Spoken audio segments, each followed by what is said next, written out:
दूषित क्षेत्र बताता है। डीडीए डूब क्षेत्र में अवैध निर्माण पर कार्रवाई कर रहा है। जगतपुर गांव, संगम विहार, बदरपुर में ओजोन के बोर्ड लग गए हैं। लाखों लोग इस कार्रवाई की जद में आ रहे हैं। लोगों का आरोप है कि कार्रवाई गलत तरीके से हो रही है। 22 किलोमीटर के क्षेत्र में बुलडोजर एक्शन का डर सता रहा है। दिल्ली के मास्टर प्लान 2021 के मुताबिक यमुना के बाढ़ प्रभावित क्षेत्र को ओजोन घोषित किया गया है। यह इलाका वजीराबाद से ओखला तक करीब 22 किलोमीटर में फैला हुआ है और लगभग 9700 हेक्टेयर क्षेत्र को कवर करता है। राजधानी के इस इलाके का उद्देश्य बाढ़ नियंत्रण, पर्यावरण संरक्षण, जैव विविधता सुरक्षा और यमुना नदी को प्रदूषण से बचाना है। नियमों के मुताबिक यहाँ आवासीय निर्माण और अस्थायी मकान का निर्माण नहीं हो सकता। डीडीए के रिकॉर्ड के मुताबिक यमुना फ्लड प्लेन के अंदर करीब 90 से अधिक अनधिकृत कॉलोनियां हैं। इस कार्रवाई के जद में जो बड़े इलाके आ रहे हैं उनमें दक्षिणी दिल्ली और उत्तर पूर्वी दिल्ली संसदीय क्षेत्र का इलाका आता है। दिल्ली के बड़े हिस्से में बुलडोजर के दहशत के बीच विपक्ष सत्ता पक्ष पर सवाल खड़े कर रहा है। मंगलवार को सांसद मनोज तिवारी और रामवीर सिंह विदुड़ी ने प्रेस कॉन्फ्रेंस करके दावा किया कि दिल्ली में ओजोन इलाकों पर कार्रवाई नहीं होगी। सांसद विदुड़ी ने कहा कि दिल्ली में 10 अगस्त 2010 को जब दिल्ली और केंद्र में कांग्रेस की सरकार थी तब 92 कॉलोनियों में ओजोन लगाया गया था। उस वक्त इसका विरोध किया गया। जब कॉलोनी रेगुलराइज्ड कर दी गई तो उन्हें ओजोन में नहीं डाला जाए। ओजोन गांव पर अप्लाई नहीं है और गांव के लोग अपनी प्रॉपर्टी को रिनोवेट कर सकते हैं। ये अधिकार डीडीए ने मास्टर प्लान के हवाले से दिया था। वहीं सांसद मनोज तिवारी ने कहा, दिल्ली की कोई भी कॉलोनी जो पहले से बसी है उन्हें छुआ नहीं जाएगा।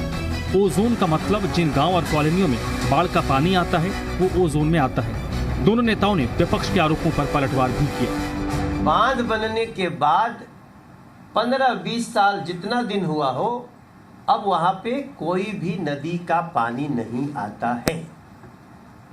इसलिए वो सही मायने में ओजोन है ही नहीं। माननीय रेखा गुप्ता जी मुख्यमंत्री ने जो इंस्ट्रक्शन दिए हैं, थोड़ी देर में डीडीए और एमसीडी दोनों संयुक्त एक उसका प्रेस रिलीज करने वाले। ओजोन जिसको कहा गया है उसके अंतर्गत भी किसी भी एग्जिस्टिंग घर को, किसी भी एग्जिस्टिंग कॉलोनी के किसी भी हिस्से को कोई भी तोड़फोड़ की कार्रवाई से बाहर रखा गया।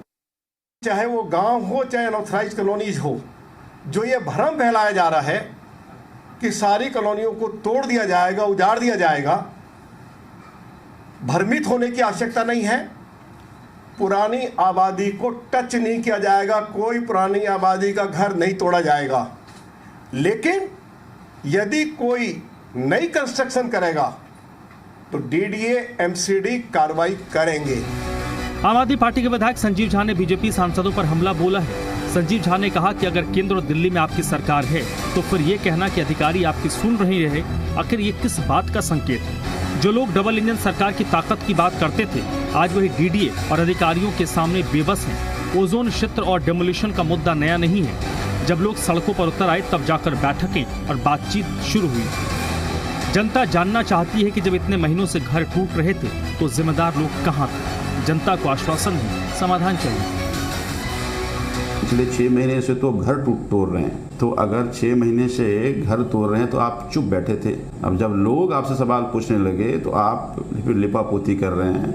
आप ये कह रहे हैं कि मैंने मुख्यमंत्री जी को कहा, मुख्यमंत्री जी ने कहा कि हम उस पर कार्रवाई करेंगे। तो इसका मतलब है कि लोगों को अब अपनी बात मनवाने के लिए सड़कों पर आंदोलन करना पड़ेगा। जब तक लोग आंदोलन नहीं करेंगे तब तक आप बात नहीं करेंगे।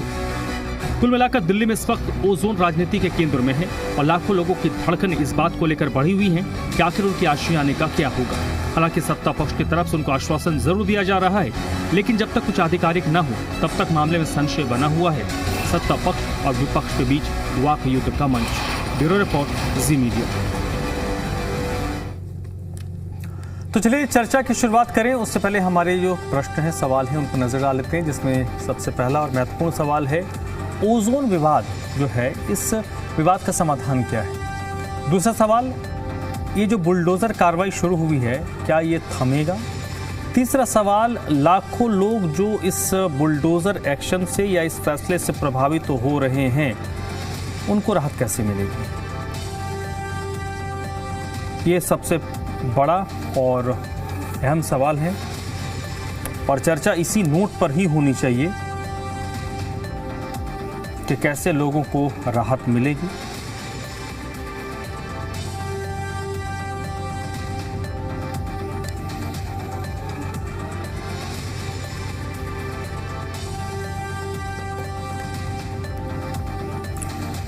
तो दिल्ली में ओजोन क्या है, पहले इसको समझना बहुत ज़रूरी है।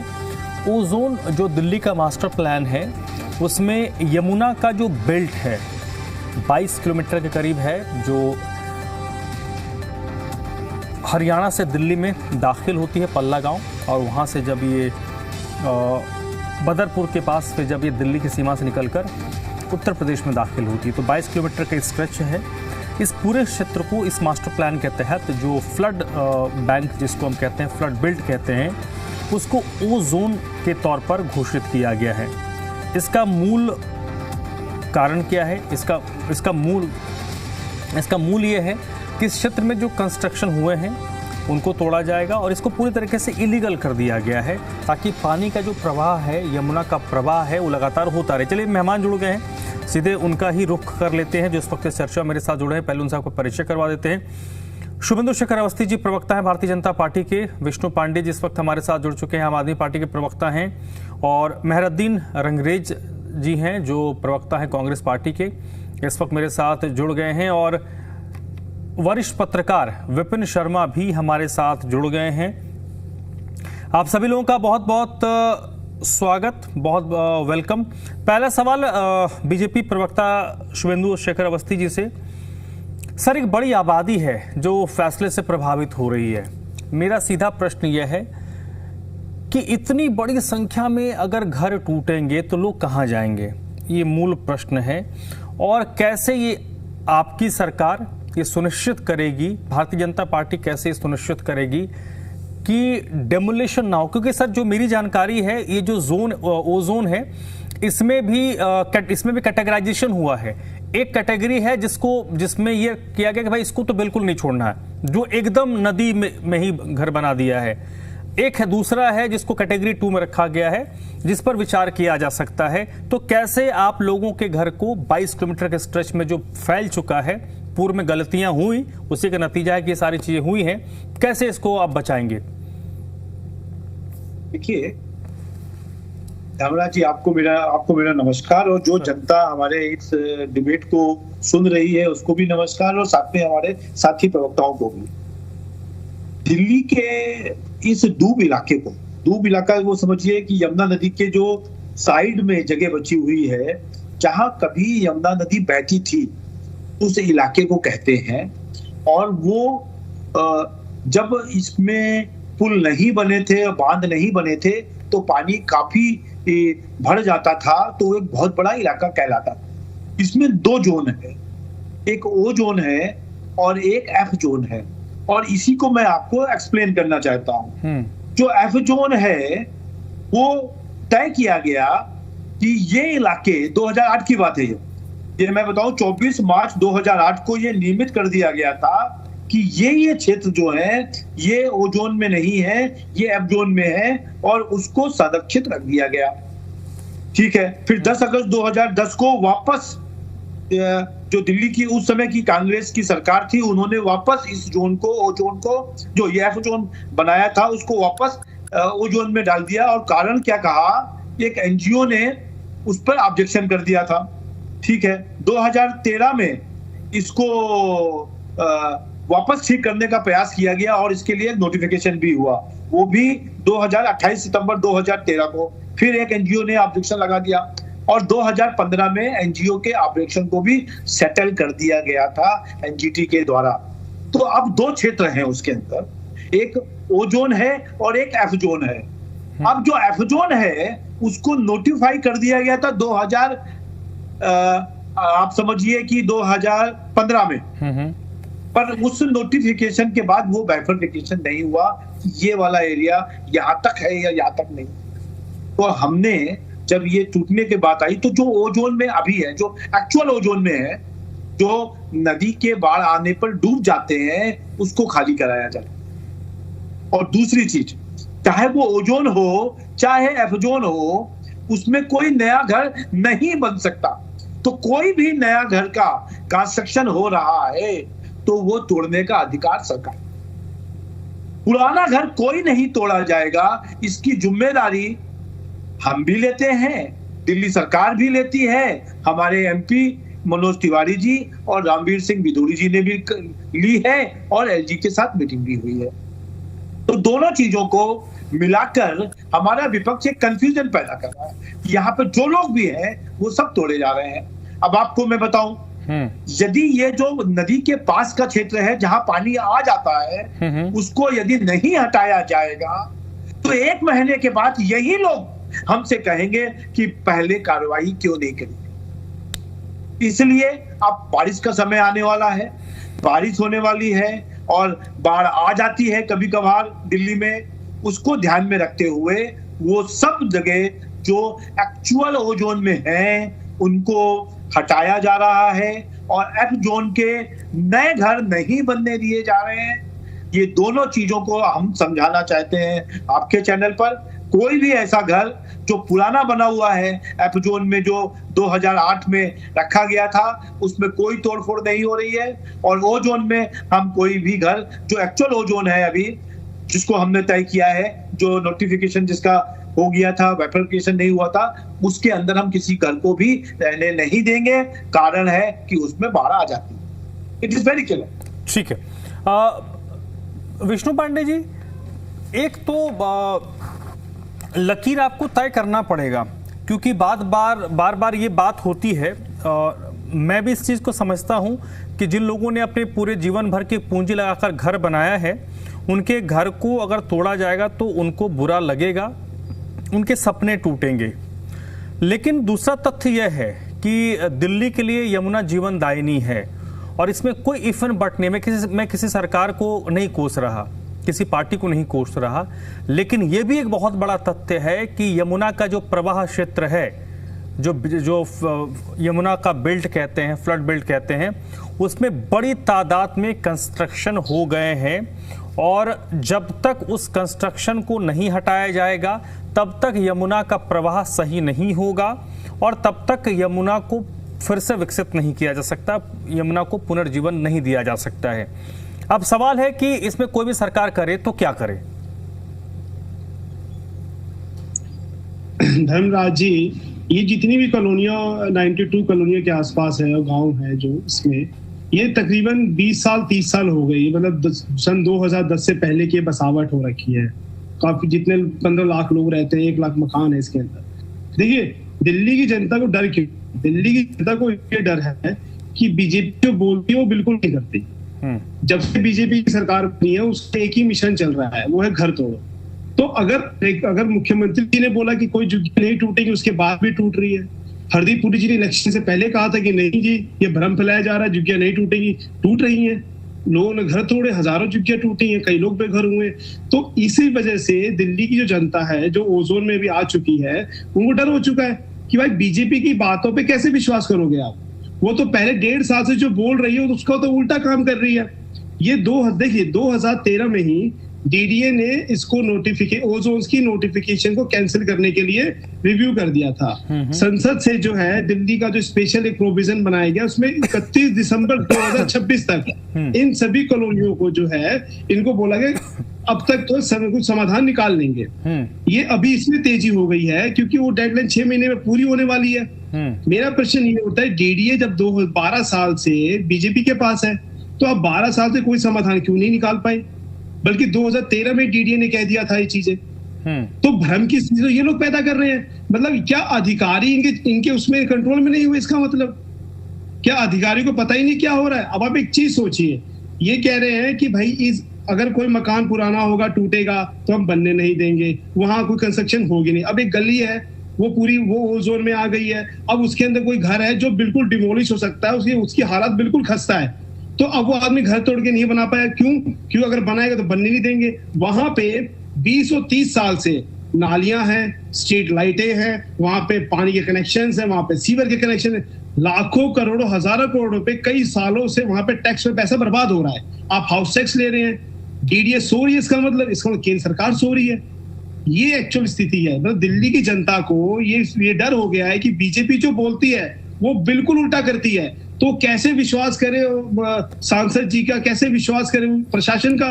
अगर उनको जब जाना ही नहीं होता तो जब 31 दिसंबर 2026 तक टाइम दे रखा था कि इसको लैंड यूज को लेकर कुछ नया एक्ट लेके आएंगे, क्या लेके आए हैं? तो भाई स्थिति क्यों नहीं पैदा होगी? आप शालीमार बाग देख लीजिए, कई इलाके देख लीजिए, देखिए कोई भी कंस्ट्रक्शन अगर अनऑथराइज कंस्ट्रक्शन फेवर में कोई भी नहीं है, वो हम भी नहीं है, कोई भी नहीं है, लेकिन अगर वो है तो उसको रोकना चाहिए। अगर उसके अंदर बढ़ोतरी हो रही है उसको रोकना चाहिए। तो उसके अंदर क्या टैक्स पेयर का पैसा बर्बाद होना चाहिए? वो है नहीं, फिर क्यों बर्बाद हुआ? ठीक है, आज वहां पे ठीक है। विष्णु जी मैं हाजी साहब के पास जाऊंगा, उससे पहले शुभेंदु जी जल्दी से सर 30 सेकंड बोल लीजिए आप। दोनों जवाब। अभी तक जितनी झोपड़ियां तोड़ी गई हैं, झुग्गी झोपड़ी, वो जहां पे सर्विसेज जो ये रेलवे स्टेशन के पास आ गई थी, रेलवे पटरी के ऊपर बन गई थी, या नाला साहब को रोक दिया था उन्होंने, या अभी शालीमार बाग की बात कर रहे हैं, वंदना कुमारी इनकी एमएलए थी, उनका भी रेलवे लाइन पे बन गया था। और यहाँ पर भी जिसके लिए रोना मचा रहे हैं वो बुढ़ारी के जो विधायक थे, उनका भी बनाए थे, मतलब है अभी उनका भी घर बना हुआ है दूब क्षेत्र में। कैसी बातें करते हो विष्णु पांडे जी, विष्णु जी? आपको ये समझ में नहीं आता कि झुग्गियां केवल वो तोड़ी गई हैं जो ऐसी सर्विसेज के बीच में आ रही थी। और एक बात और समझ लो, वंदना कुमारी हो चाहे आपके यहाँ बुराड़ी के जो विधायक हो, दोनों लोगों का दोनों जगह घर है। ये क्यों बनाया आपने? ये 2008 के पहले कोई आपके विधायक थे वहां पे, फिर भी कैसी बातें करते हो? ठीक, गलत है तो गलत है। चलिए ठीक है, हाजी साहब के पास जाऊंगा। सर ये बताइए, इस समस्या का समाधान क्या है? ये जो ओजोन है, क्योंकि हर समस्या इंटरकनेक्टेड है, दिल्ली में जितनी भी समस्या है अगर आप इसको बहुत विस्तार से देखेंगे समझेंगे तो हर समस्या एक दूसरे से जुड़ी हुई है। और जब तक आप उन समस्याओं का एड्रेस करने के लिए जाएंगे तो आप ये नहीं कर सकते कि भाई इसको नहीं छूना है। आप इंक्रोचमेंट की बात करेंगे तो उसमें हर जगह इंक्रोचमेंट का मसला आएगा। इंक्रोचमेंट अगर हो चुका है तो या तो आप वो उस इंक्रोचमेंट को झेलो, सरकार को व्यवस्था को कोसो, और अगर सरकार हटाए तो फिर उस पर आपत्ति। तो इस समस्या का समाधान क्या है सर ओजोन वाले का? धर्मराज जी, पहले तो जितने पैनलिस्ट हैं सबको मेरा नमस्कार, आदाब। मैं ये कहना चाह रहा हूँ कि कांग्रेस पार्टी हमेशा ये चाहती है जितने भी अभी तक आज तक जितने भी मकान बने हुए हैं सबको ऑथराइज किया जाए, सबको लीगल सरकार एक लेकर आए ऐसा एक कानून जिससे सारे मकान हो जाएं। जो आज के बाद से मकान बन रहे हैं और ये सब जोन में बन रहे हैं मकान, आज के बाद से उन मकानों को ना बनना दिया जाए। मगर जब ये मकान बन जाते हैं और लोग 20 साल 30 साल 20 साल 40 साल लोग यहाँ रहते हैं, पानी का कनेक्शन लेते हैं, बिजली का कनेक्शन लेते हैं, हाउस टैक्स भरते हैं, फिर 30-40 साल बाद जब उनका वो एक आशियाना बन जाता है फिर सरकार उस नींद से जगती है और फिर उनके घरों पर बुलडोजर चलाती है। ये न्याय नहीं हो सकता। इसके खिलाफ कांग्रेस पार्टी जन आंदोलन भी करेगी और धरना प्रदर्शन से लेकर हर जगह ऐसे लोगों का साथ देने का काम हम करेंगे। मगर हम भाजपा से यही मांग कर रहे हैं कि जितनी भी अनधिकृत कॉलोनियां हैं या जो ओजोन में लोग आ गए हैं, जो अभी जिनके मकान बनेंगे आगे फिलहाल के मकान है, उनके मकानों को ना तोड़ा जाए। सरकार एक ऐसा अधिवेशन लाके जो भी उनका जिस भी तरीके से सारा कुछ कर सकते हैं तो उनके मकानों को बचाएं। मगर भाजपा की रणनीति शुरू से ये रहती है, जब भाजपा आती है इस तरीके का बुलडोजर और इस तरीके का जो इनकी एक मतलब जनता को खत्म करने वाली बात, जनता के मकान तोड़। आप ये बताइए धर्मराज जी, आप एक आशियाना बनाने के लिए कितना जद्दोजहद और कितने साल की आदमी अपने जो है सेव मनी बचा के और इस तरीके से घर बनाता है और सरकार जरा सी देर में, मगर जब वो अधिकारी उनके ऊपर कोई कार्रवाई नहीं होगी। इन अधिकारियों ने वो मकान बनने दिए तो कनेक्शन कैसे मिल गए? अगर वो अवैध थे तो उनके मकान के कनेक्शन कैसे मिले? तो ये सारी चीजें मिलकर बात यही हो रही है कि किसी भी तरीके से भाजपा सरकार की नीति जो है वो विनाशकारी नीति है और ये बुलडोजर से पूरी दिल्ली को बर्बाद कर देना चाहते हैं। झुग्गी वाले हो, मकान वाले हो, अगर इन्हें इतनी चिंता है तो इतने सारे कुतुब मीनार के पास में एक पूरी बस्ती है, वहां पे जाके दिखा दीजिए। अगर सरकार हाई कोर्ट से भी ऑर्डर है उसको बुलडोजर चलाने के, मगर वहाँ सब वीआईपी लोगों के घर है, वहां पे तो सरकार कुछ नहीं करती। मगर ये एक्शन वहां लेती है जहाँ गरीब होते हैं, जो बिल्कुल मिडिल क्लास, जो बेचारे प्लान करके यहाँ दिल्ली में अपना एक आशियाना बनाते हैं, गरीब लोग, उनको उजाड़ने की जो रणनीति है बिल्कुल गलत है। कांग्रेस पार्टी इसका विरोध करती है। ठीक है, विपिन शर्मा जी।